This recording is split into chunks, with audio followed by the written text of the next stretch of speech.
Flamengo do céu ao inferno do Victorano do Fute. Bora ver. Em 2013, o presidente Bandeira de Mello assumiu o clube com uma dívida de 741 milhões de reais. Ele não tem dinheiro para pagar nem o... Pelo amor de Deus, vai contratar um dos melhores centroavantes do Brasil atualmente? Com que dinheiro? Eu lembro que o Flamengo queria o Cleberson, o Flamengo muito queria contratar o Cleberson, cara. E era um puta jogador, velho. Mas, né, a realidade do Flamengo naquela época era outra história. Então venda lá, Gávea, qualquer coisa. Aí vem aí com 50 milhões, aí a gente vende. Em 2015, a chegada de um grande reforço, Paulo Guerreiro, já era um indício de que uma parcela do dinheiro começava a ser direcionada para contratações de peso. O que está acontecendo aqui no Flamengo é exatamente o seguinte: acabou o dinheiro. Imagina o Flamengo falar isso hoje em dia. Acabou o dinheiro. Hoje em dia é praticamente irreal, né? Acontecer uma coisa dessa. Ou não, né? Vai saber. Não tem dinheiro. Eu quero agradecer, galera, a nação rubro-negra. Essa contratação eu acho que foi aqui mais nos dias de trabalho. Sabe por quê? O Flamengo está com a diretoria que está sendo arrumado o Flamengo. Se arrumar o Flamengo, acabou o futebol brasileiro. Também acho isso.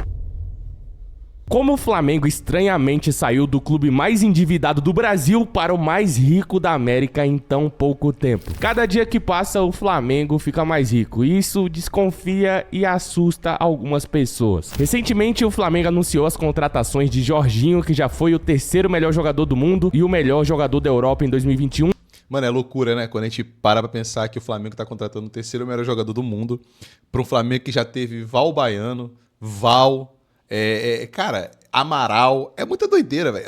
Olha o nosso volante, Amaral, velho. Amaral, volante atacante, eu não sei, velho.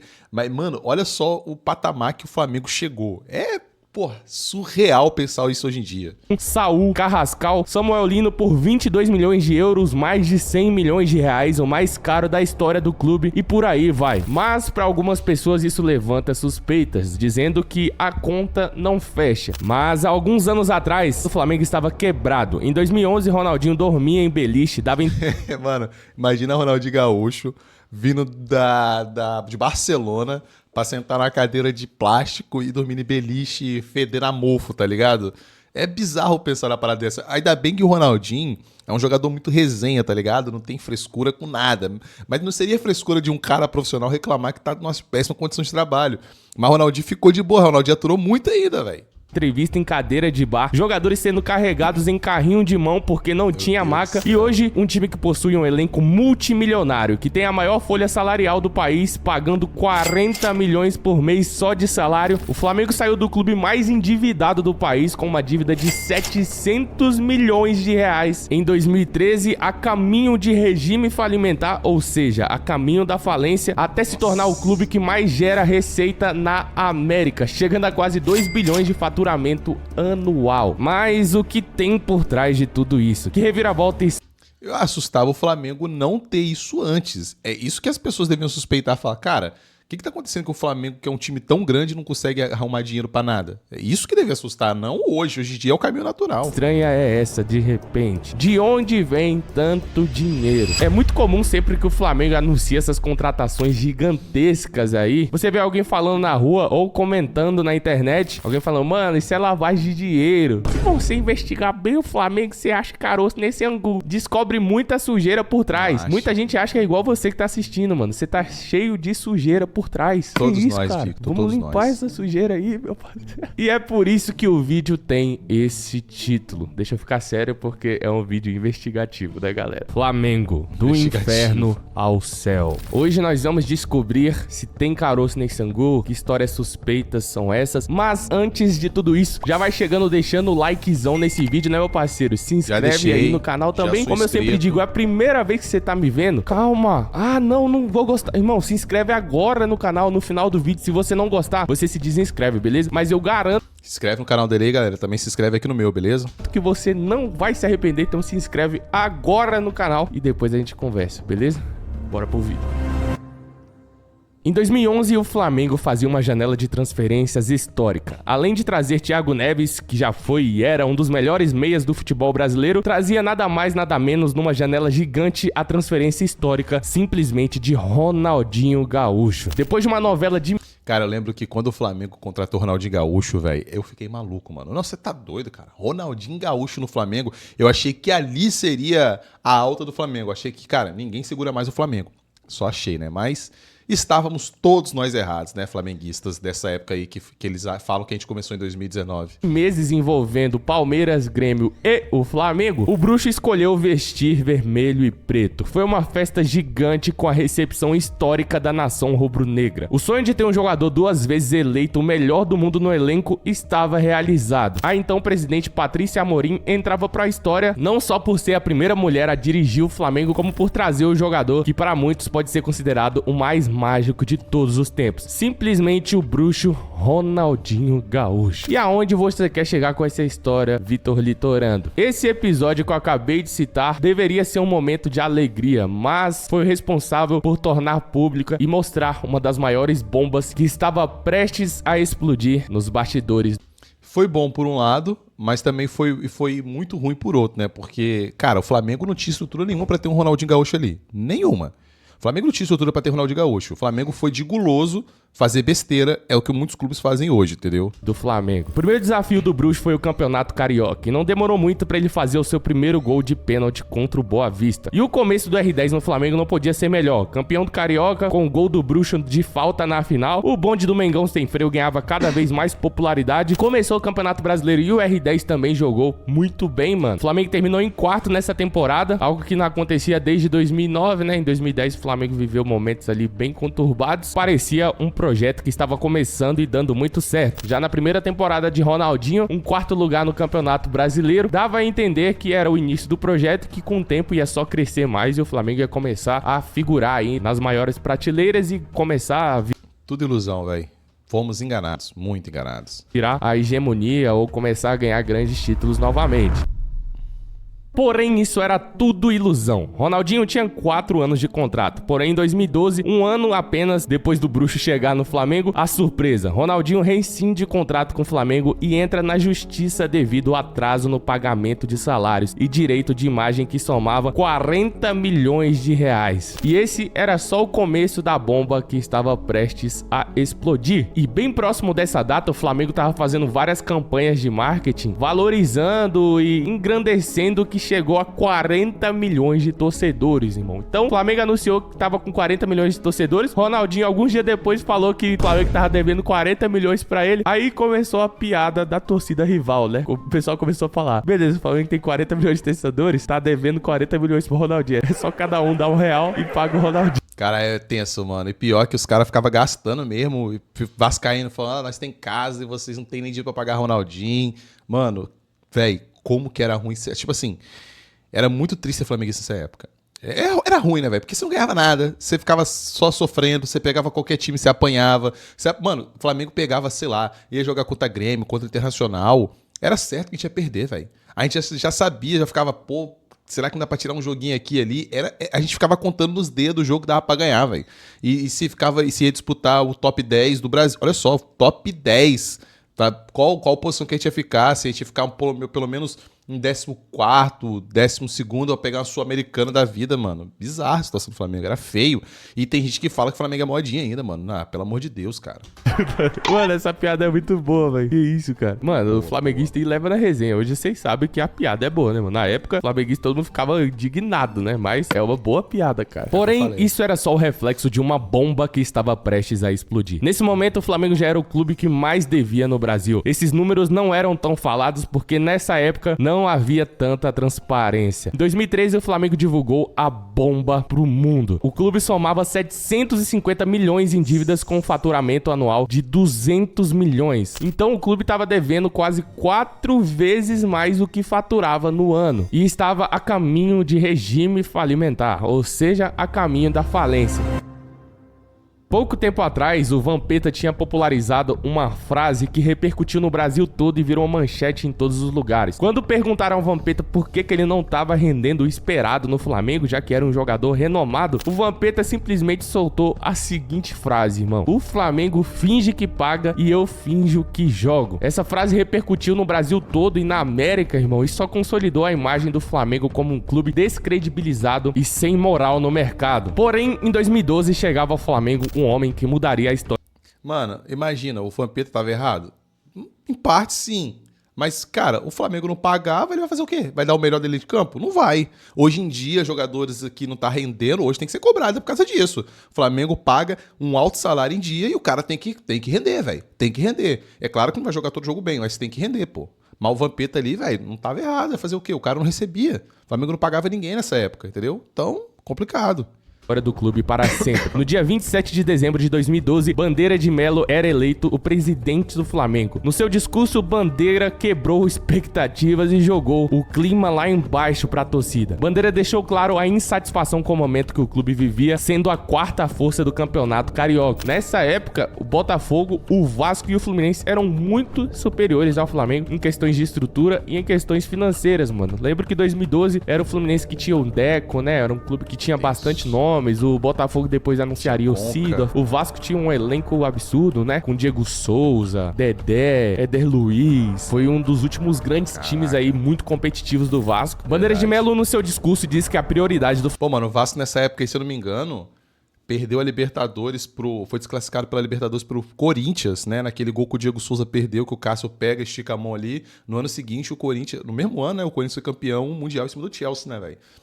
Então você vê, o Vasco estava disputando muita coisa, né? O Vasco tinha aquele lateral que foi pro Corinthians depois, né? Que era aquele que bate o Fagner, Dedé também, que era um ótimo zagueiro de seleção na época, Diego Souza, o goleiro dos caras era bom. Pô, era um time bom, velho. E, cara, nessa época a gente ia pegar o Vasco e falar, meu Deus, Vasco, ia ficar naquela expectativa, vai perder, vai ganhar, tá ligado? Eu lembro que o Flamengo perdeu um jogo pro Vasco de 4-0, foi ridículo, tá ligado? Era tenso hoje em dia, mano. A história é totalmente outra, né? Flamengo era se recuperar financeiramente, custe o que custar. Porém, Bandeira de Melo soltou uma frase que contrariou muito o seu mandato e jogou a torcida logo de cara contra ele, já que as pessoas não entendiam de gestão financeira, nem entendiam de nada em relação a isso, né? O brasileiro não é muito bom em gestão financeira, né, rapaziada? Vamos deixar isso bem claro, né? É um país que tem grande parte da sua população aí sem ter essa instrução, né, mano? Instruções financeiras. Bandeira de Melo deixou bem claro uma polêmica. Não tenham expectativas de títulos. A minha prioridade é reestruturar o Flamengo e depois disso dar-se início ao plano Bandeira de Melo. Logo de começo não foi fácil. Começaram as primeiras críticas da torcida. O clube não trouxe nenhum grande nome na janela de transferências e ainda mandou embora as estrelas do time, Wagner Love, Ibson e Liedson, que tinham altos salários. O time terminou o Brasileirão em 11º lugar. Não jogou a Libertadores porque não se classificou, foi eliminado nas oitavas de final pelo Atlético Paranaense na Copa Sul-Americana, porém algo... Olha isso, mano, a gente era... Véi, Atlético Paranaense batia na gente, tá ligado? Olha o ponto que o Flamengo tinha. O Flamengo apanhava pro Atlético Paranaense. O Flamengo tinha medo de pegar, sei lá, qualquer time, tá ligado? Fora de casa, o Flamengo fala, meu Deus do céu, 3 pontos perdidos, meu Deus, será que nesse ano a gente vai conseguir não cair? Era bizarro, mano. Hoje em dia que o torcedor do Vasco, né, tem essa sensação todo ano. Imagina que tristeza, cara. Infelizmente, nós não estamos mais no mesmo patamar, né? Infelizmente pra vocês, felizmente pra nós. Que ninguém esperava, nem mesmo a diretoria, aconteceu, cara. Em 2013, o Flamengo, sem um time badalado, conseguiu na raça ser campeão da Copa do Brasil, irmão. Liderado por Elias, Hernani Brocador, Paulinho. O Flamengo foi campeão naquele ano, eliminando o time mais forte no Brasil no momento, que era o Cruzeiro. Quem não lembra daquele golaço do Everton Ribeiro ali no jogo de ida da Copa do Brasil, né, irmão? Que ele pega o Luiz Antônio, dá um chapéu e dá uma bomba lá no canto do Felipe sem chance pro goleiro. Foi um dos gols mais lindos aí do campeonato da Copa do Brasil e do futebol brasileiro na época, né, mano? O Flamengo conseguiu eliminar o Cruzeiro naquela ocasião, no jogo da volta, e acabou sendo campeão naquele ano, no primeiro mandato do Bandeira de Melo. Isso não era pra acontecer, rapaziada, entre aspas. Não tava nos planos da diretoria ser campeão. Foi um bom acontecimento, cara. Foi um bom acontecimento. Isso aí deu um ar pro Bandeira respirar. O Bandeira conseguiu ter um pouco mais de moral e crédito com a torcida depois desse título da Copa do Brasil, que ele falou que não ia ganhar título, mas ele foi lá e ganhou uma Copa do Brasil, coisa que o Flamengo não conseguia há anos, cara. Há anos sem ter uma Copa do Brasil. E ele vai lá e dá uma Copa do Brasil assim, tipo...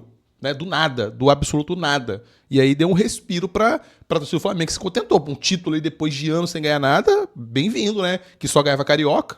campeão de nada, mas se aconteceu foi uma bênção e isso deu uma aliviada ali. Se hoje o Flamengo consegue estar nessa fase, muito se deve a esse título de 2013, porque esse título deu uma aliviada na pressão, a torcida falou, não, ganhamos a Copa do Brasil, o time tá andando, o Flamengo vai se recuperar. Isso deu uma aliviada no Bandeira de Melo. Tipo assim, a galera falou, vamos esperar o que esse velho vai fazer aí. Mas mal sabia a torcida que esse título não representava que estava perto dos anos de glória. Pelo contrário, o Flamengo viveria um dos períodos mais difíceis da sua história recente. Nessa época, só quem era raiz mesmo era Flamengo. De resto, mano, ninguém queria ser Flamengo. Tipo, não tinha modinha de ser torcedor do Flamengo, né? Inclusive os torcedores do Flamengo, flamenguistas aí, raiz, fica com raiva de quem começa a torcer de agora, porque, pô, pelo amor de Deus, né, irmão? Não, mano, não tenho raiva de quem começa a torcer pro Flamengo agora, não. Porque, tipo assim, tem muito moleque crescendo agora, uma nova geração aí, que tá entendendo o que é futebol. Moleque que tem 12, 13, 14, 15 anos, vai, até 16. Que não é do futebol, que começou a ver futebol, começou a gostar mesmo de futebol, porque tem um período ali que o moleque não quer saber de nada. Ele não quer saber de nada, quer saber de ver filme, desenho, essas coisas. E aí depois ele começa a gostar de futebol. E ele começa a escolher um time pra torcer. Naturalmente, ele vai escolher o time que tá ganhando, isso é óbvio. Isso é óbvio, cara. Eu comecei a torcer por exemplo, eu comecei a gostar de basquete, eu comecei a torcer pro Golden State lá, se não me engano, no segundo campeonato que o Golden State foi campeão, por causa do Curry. Mas eu não tinha nenhum time pra torcer, eu tinha que escolher um. Eu já assisti NBA assim, esporadicamente, uma vez ou nunca. E aí eu escolhi torcer pro Golden State, porque, óbvio, era o time do momento, era o time que tinha o Curry lá, que era muito bom. Comecei a torcer pro Stephen Curry, porque eu achava ele muito bom, e pro Golden State, mas eu não larguei. Eu tinha que escolher um time pra torcer, e assim eu continuei. Mas se passar pela fase ruim, vou mudar de time? Não, eu escolhi esse time pra torcer. Pode ser que fique agora, sei lá, 50 anos, o Curry se aposenta e não ganhe mais nada. Azar é meu. Eu vou continuar torcendo pro Golden State, normal. Assim como a galera começou a torcer pro Flamengo agora, não vai sair mudando de time depois que começar uma fase ruim. O que eu acho bem difícil o Flamengo começar uma fase ruim. Pode ficar anos sem ganhar título, mas não uma fase que é a do passado, de 2009, 10, né? Mas é assim, naturalmente, a nova geração escolhe o time pra torcer. É diferente de um cara que já tem 30 anos, era torcedor do Vasco e vai querer torcer Flamengo. Aí é diferente, mas a gente tá falando de uma outra situação aqui. Então eu acho perfeitamente aceitável, cara. Janelas próximas ali àquela época, o Flamengo traz o Everton, traz o Alec Gol, traz o Lucas Mugni e Márcio Araújo, meu amigo. Flamengo com a janela nada comparado às janelas de hoje em dia, né? Mas em 2014 o Flamengo terminou o Brasileirão em 10º lugar, não disputou a Libertadores e na Copa do Brasil foi eliminado nas semifinais pelo Atlético Mineiro, tomando a virada histórica, e na Copa Sul-Americana foi eliminada na fase de oitava de final pelo Atlético Paranaense. A gente era Nesse exato momento começou uma pressão absurda no Bandeira de Melo e a torcida já pedindo, tira esse velho daí, tira esse velho, o negócio dele é banco, ele não sabe de futebol não. Mas o faturamento do Flamengo começou a aumentar e as dívidas a diminuírem. O Flamengo termina o ano com a dívida de 600 milhões e um faturamento 347 milhões. Então o Flamengo reduziu 100 milhões da dívida e ainda aumentou 100 milhões de faturamento. E nesse momento o Flamengo começa a fazer algumas contratações que antes pareciam impossíveis e chamava a atenção do futebol nacional. Em 2015, o Flamengo simplesmente contrata o jogador que havia acabado de ser campeão mundial pelo Corinthians. Sendo ídolo do clube, Paolo Guerreiro chegava ao Flamengo como principal nome para a temporada. Junto com ele na janela daquele ano veio o Ederson, Alan Patrick e Armeiro. Cara, o Alan Patrick foi a melhor contratação nessa época aí. O Guerreiro fez história também, cara. O Guerreiro foi até... foi um bom jogador no Flamengo, metia um gol aqui e ali, mas o Alan Patrick, eu queria que ele continuasse, mas se eu não me engano, acho que ele era do Palmeiras, cara, e ele não, o Palmeiras, óbvio, não ia liberar pro rival, né? O Flamengo terminou o Brasileirão em 12º lugar, a Libertadores não disputou mais uma vez e na Copa do Brasil foi eliminado nas quartas de final pelo Vasco, o maior rival do Flamengo historicamente, né, mano? E a pressão ao Bandeira de Melo aumentava até mesmo dentro do Flamengo. Algumas pessoas da diretoria dizendo, pô, o Flamengo tá sendo campeão de balanço, mas a gente não quer ser campeão de balanço, a gente quer ganhar título. Porém, o Bandeira de Melo continuava firme no seu modelo de administração. O Flamengo encerrava aquele ano de 2015 com cerca de 500 milhões em dívidas, já reduzindo 200 milhões da dívida inicial e aumentou seu faturamento para 354 milhões. Mano, isso é que acreditar na convicção, né, velho? Você vê que o cara, mesmo na pressão, ele se manteve firme no que ele acreditava, cara. Muitos dirigentes hoje de futebol caem porque não acredita, não tem convicção. O cara vai lá e e muda de opinião do nada, começa a abrir os cofres que arrecadou um pouquinho, e aí o time continua na bosta, né? É isso. 2016. Naquele ano, um grande ídolo chegava ao Flamengo e era recepcionado com grande festa. O Flamengo simplesmente trazia Diego Ribas, com grande carreira no futebol europeu, que se tornou um dos símbolos dessa mudança de patamar no projeto. Então, assim, o cara que trouxe o marco de que o Flamengo estava mudando muito financeiramente foi a contratação do Diego Ribas. Apesar de que o Guerreiro foi uma grande contratação, o Diego Ribas era um cara que estava vindo de fora, estava vindo da Europa e começou a mudar a imagem do Flamengo e fala, pô, esse cara viu alguma coisa, o Flamengo tá ganhando credibilidade de novo no mercado. Diego Ribas, das promessas aí do futebol brasileiro, né, na década de 2000 aí, jogou com o Robinho, fez carreira na Europa e tá voltando pro Brasil com uma idade até boa. O projeto do Flamengo parece que tá crescendo. Naquela janela o Flamengo trouxe Hever, Rafael Vaz e o mais lindo de todos, Rodilindo. Mas dentro de campo, naquele ano o Flamengo mais uma vez não disputou a Libertadores. Na Copa do Brasil foi eliminado nas oitavas de final pelo Fortaleza e na Copa Sul-Americana eliminado nas quartas de final pelo Palestino do Chile. No Brasil... O Palestino do Chile foi sacanagem, mano. Esse jogo o Flamengo foi eliminado, foi aqui no estádio de Cariacica, aqui onde eu moro. Foi aqui no estádio de Cariacica, aqui do lado, a papo de 10 km daqui de distância. Não, 10 km menos, é uns 10 km de distância daqui de onde eu moro. Então, assim, foi tenso, velho. Foi feio demais. Perder pro Palestina ali. Aí o Massaruji dá uma declaração falando que agora pode descansar.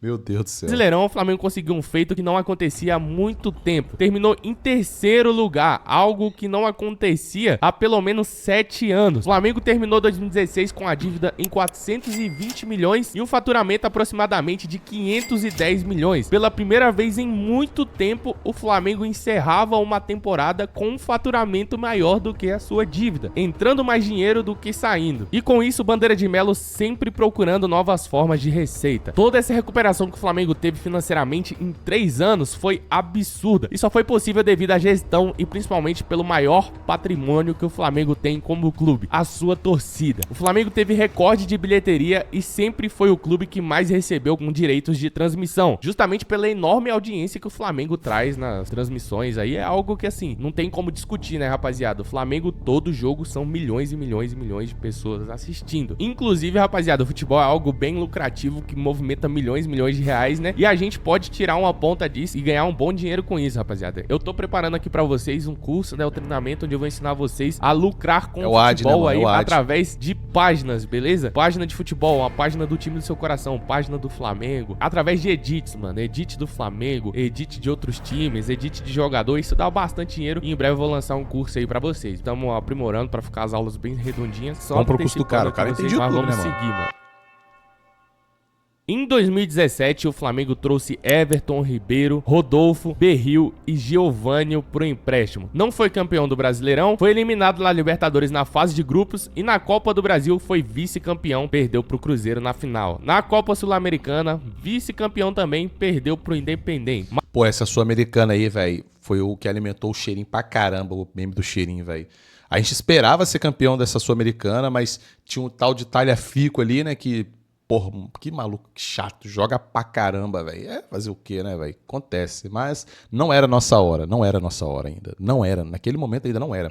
Mesmo sofrendo pra caramba, não era nossa hora. Mas na dívida do Flamengo tinha sido reduzida para 375 milhões e o faturamento aumentou para 648 milhões, quase o dobro da dívida. E aí entramos em 2018. Em 2018, o Flamengo começava ali a base e o surgimento de um dos times mais vitoriosos da história do Flamengo. Em 2018, o Flamengo trouxe na janela Henrique Dourado, Vitinho, Lucas Paquetá, que foi promovido ao profissional, Uribe e depois subiu o Vinícius Júnior, também pro profissional. O Flamengo terminou o Brasileirão em segundo lugar. Na Libertadores foi eliminado nas oitavas de final pelo Cruzeiro e na Copa do Brasil eliminado nas semifinais pelo Corinthians. Porém, o Flamengo terminou aquele ano com um faturamento em 700 milhões e ainda teve a venda, obviamente, futuramente ali, do Vini Malvadeza, que entraria muita grana pros cofres do Flamengo. Ali foi o ápice, 164 milhões de reais foi o que o Real Madrid pagou pelo Vini Malvadeza. Com essa venda, o Flamengo fecha ali em 2018 quase 1 bilhão de faturamento, né, mano? O Flamengo começou a investir muito na base e no mesmo ano, Rodolfo Landim assumiu o cargo de presidente do Flamengo. Bandeira de Melo saiu e o Landim chegou. Mas... Ele não falou sobre o Sobre o CT, né, velho? Ele não falou sobre o CT do Flamengo, que o Flamengo fez um CT estilo Europa. Ele não falou sobre isso. Ele tinha que ter mencionado que o Flamengo também, nesse período aí, fez um CT. Eu não sei se ele vai falar mais pra frente, como eu não vi o vídeo, eu quis ver aqui de primeira com vocês aqui, mas só que o Flamengo também deve muito ao CT, que pô, o Flamengo era carregando o jogador, empurrando o carrinho de mão ali, aquele negócio de carregar caixa. E aí, cara, o Flamengo tem um CT estilo Europa. Qualquer jogador que chega lá, olha e fala, caraca, é Europa. Até melhor do que alguns lugares da Europa, né, mano? Dependendo aí do time, entendeu? Mas o Flamengo também se deve muito ao CT que construiu, um profissionalíssimo. Já com um caixa reestruturado, dava início à era mais vitoriosa da história do Flamengo. Logo no seu primeiro ano, em 2019, Rodolfo Landim fazia a maior e melhor janela de transferências da história do Flamengo até então. Trouxe Arrascaeta por 63 milhões, que na época foi a maior contratação da história. Bruno Henrique, Gabigol por empréstimo, Rafinha sem custo de transferências, Felipe Luiz, Rodrigo Caio e Pablo Mari. E claro, o técnico Jorge Jesus com o maior salário da história de um treinador no futebol brasileiro. E o resto vocês já sabem, né? Campeão carioca, campeão da Taça Guanabara, o Campeonato Brasileiro, Libertadores, Supercopa do Brasil e Recopa Sul-Americana. O time terminou aquele ano com mais títulos do que derrotas e com o recorde de vitória da história dos pontos corridos naquela época, com a média de público no Brasil cerca. Pô, mano, o Flamengo de 2019 é um absurdo, velho. Assim, é um marco no futebol brasileiro, tá ligado? Ali era a nossa hora. É a concretização de um sacrifício, de suor, de trabalho, de dedicação. Isso foi Flamengo, velho. Isso foi lindo de ver. A gente desacreditou do Bandeira, mas tudo isso foi carimbado no Landim, né? Nos primeiros anos do Landim, que já tinha cofre cheio, clube estruturado. É muito mais fácil você pegar a casa arrumada e administrar uma casa arrumada, né, velho? Do que pegar um clube todo bagunçado e ter que organizar tudo do zero. Muito dirigente não tem peito pra fazer isso. É por isso que o time continua na merda. Mas foi diferente aí. De 60 mil torcedores por jogo no Maracanã, 120 milhões de premiação e um faturamento de cerca de 950 milhões naquele ano, quase 1 bilhão de reais. Em 2020, 21, 22, 23, 24, o Flamengo superou a marca de 1 bilhão em faturamento. Tudo isso é disponível de acesso ao público no portal de transparência do Flamengo, beleza, rapaziada? Em 2023, o Flamengo já ostentou ali em suas contratações, mas não conseguiu grandes títulos, né? Foi um dos piores anos da história do Flamengo reestruturado. Disputou tudo, mas acabou não ganhando nada. Mas em 2024, o Flamengo passa por muitas polêmicas, mas consegue ser campeão da Copa do Brasil. Na janela de 2024, o Flamengo traz Alcaraz, Alexandro, Michael, Gonzalo Plata e ainda nós temos as contratações que foram feitas na janela anterior. Luiz Araújo, Cebolinha e todos os outros craques que compunham o elenco do Flamengo naquela gestão. E em 2024, o Flamengo termina com quase 2 bilhões de faturamento e inicia 2025 fazendo essa janela. Olha isso, velho. Em 4 anos, o Flamengo que devia arrecadava... 4 não, né? Naquela época lá, se você falar, igual acompanhou no vídeo aí, o Flamengo arrecadava 224 milhões. E depois passou alguns anos se reestruturando, gastando menos, arrecadando mais. O Flamengo arrecada 2 bilhões, velho. É um absurdo essa arrecadação, tá ligado? Mas se deve a um bom trabalho, a um trabalho bem feito, a um trabalho onde que acredita, tem convicção no que tá fazendo. Que você está vendo aí agora, Samuel Lino, Jorginho, Saul. E a tendência, rapaziada, é que o Flamengo a cada ano fique cada vez mais forte. A nova diretoria acabou de chegar e tá fazendo um bom trabalho de gestão, ainda tá dando sequência à gestão lá do Bandeira de Melo, do Landim, um clube que gasta de maneira coerente e que consegue se estabelecer num patamar gigantesco. Então, pra quem torce contra o Flamengo, mano, infelizmente, pra vocês, o Flamengo ainda tem a tendência de só crescer. Mas tudo isso é possível e deve ser agradecido ao presidente Bandeira de Melo, que mudou a história do clube e a mentalidade do clube para um clube de gestão, para um clube que age da maneira que deve agir. Cara, com certeza o Bandeira de Melo leu o livro O Poder do Hábito, onde o cara ataca um hábito em comum, que era no caso da segurança. Tem um cara, que não vou ficar falando sobre isso, vai ficar um vídeo gigantesco, mas lê um Poder do Hábito, que tem uma passagem onde o cara reestrutura uma empresa através da segurança. Ele lida com a segurança em primeiro lugar, ele vai reestruturando a questão de segurança, e depois a empresa vira uma das mais lucrativas dos Estados Unidos lá e tal, sendo a mais segura de todas, aonde ele começou através da segurança. Aqui no caso do Bandeira foi estrutura financeira. Então, assim, teoricamente é a mesma coisa, mas a mentalidade que ele colocou ali foi a mesma, entendeu? Tipo, atacar as coisas que estavam fazendo o time descer, ao invés de subir. Mesma coisa na empresa, né? Então, enfim, quem quiser ler, leia O Poder do Hábito aí, que provavelmente o Bandeira deve ter lido, porque é um cara inteligente pra caramba, culto, então com certeza deve ter lido esse livro aí. É um livro de gestão, né? Então, deve ter visto. Clube que age com transparência e tendo uma gestão